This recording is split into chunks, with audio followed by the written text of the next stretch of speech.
খালেদা জিয়ার মৃত্যুতে শুধু পরিবার ও নেতাকর্মীদের মনে নয়, তার মৃত্যুতে সামাজিক যোগাযোগ মাধ্যম এখন শোকের ক্যানভাস। বিএনপির মহাসচিব মির্জা ফখরুল ইসলাম আলমগীরের ফেসবুক পেজের প্রোফাইল পিকচার এখন কালো।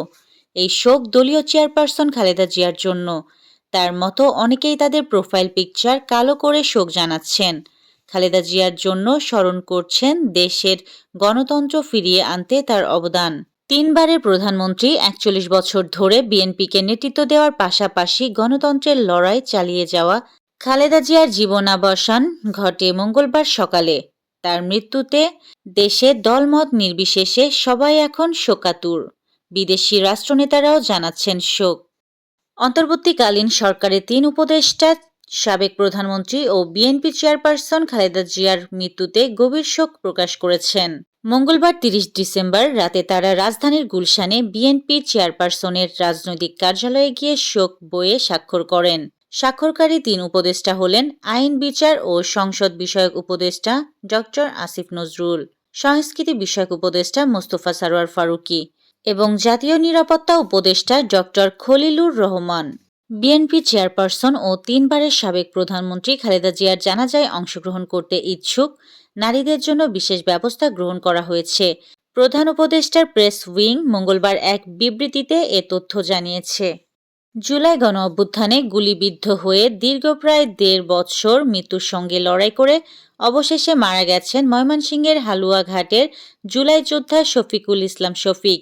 এ ঘটনায় স্থানীয় জুলাই যোদ্ধারা সহ মৃতের পরিবারের শোকাবহ পরিস্থিতি সৃষ্টি হয়েছে।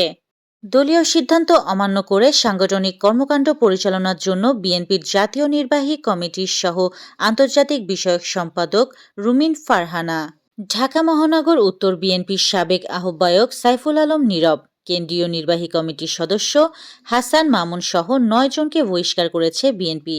সাবেক প্রধানমন্ত্রী ও বিএনপির চেয়ারপারসন খালেদা জিয়ার প্রতি শেষ শ্রদ্ধা জানাতে এবং তার জানাজায় অংশ নিতে পাকিস্তানের স্পিকার ও ভারতের পররাষ্ট্রমন্ত্রী সহ কয়েকটি দেশের মন্ত্রী ও বিশেষ দূত আগামীকাল বুধবার ঢাকায় আসছেন। এবার সৌদি বিমান হামলার পর ইয়েমেন থেকে নিজ সেনাদের সরিয়ে নিচ্ছে আমিরাত। ১৯৮৬ সালে বাংলাদেশ ক্রীড়া শিক্ষা প্রতিষ্ঠানের আনুষ্ঠানিক কার্যক্রম শুরু। ৩৮ বছর অতিবাহিত হলেও বিকেএসপি কাঙ্ক্ষিত এক্সিলেন্স ইন স্পোর্টস হয়ে উঠতে পারেনি। বিকেএসপির ক্রীড়ায় শ্রেষ্ঠত্ব অর্জন করতে না পারার বিষয়ে অনুসন্ধান করছে ঢাকা পোস্টের জ্যেষ্ঠ ক্রীড়া প্রতিবেদক আরাফাত জুবায়ের। ২০২৬ ফুটবল বিশ্বকাপে নজিরবিহীন আগ্রহ, টিকিট পেতে রেকর্ড আবেদন। এই ছিল আজকের শীর্ষ সংবাদ। ছিলাম আমি ইয়াসমিন আক্তার, সুরমা টিভি 24।